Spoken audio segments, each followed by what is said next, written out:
తల్లిదండ్రులు వాళ్ళ రుణం జీవితంలో తీర్చుకోలేం.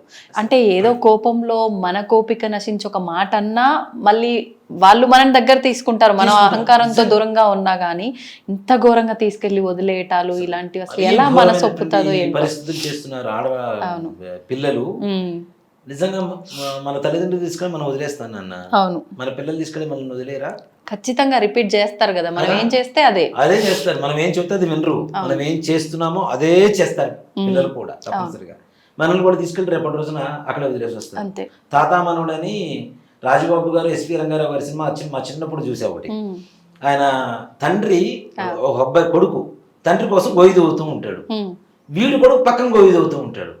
ఎందుకురా అంటే, నువ్వు మీ నాన్న కోసం తీసావు కదా, నేను మా నాన్న కోసం తీస్తున్నాను అంటాడు వీడు.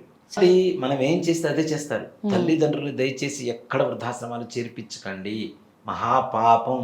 కొత్త కల్చర్ ఏంటంటే అది రిటైర్డ్ హోమ్స్. అది కొంచెం బెటర్గా ఉంది దీనికంటే, వృద్ధాశ్రమాల కంటే కొంచెం బెటర్గా ఉంది. రిటైర్డ్ హోమ్స్ అని ఇల్లు కొని పెడుతున్నారు, మొత్తం చుట్టూ సర్వేలెన్స్ కెమెరాలు ఉంటాయి, ఒక అంబులెన్స్ ఉంటుంది, ఒక డాక్టర్ ఉంటాడు, ఫుడ్ ఉంటుంది, ఫుడ్ టైంకి వస్తుంది.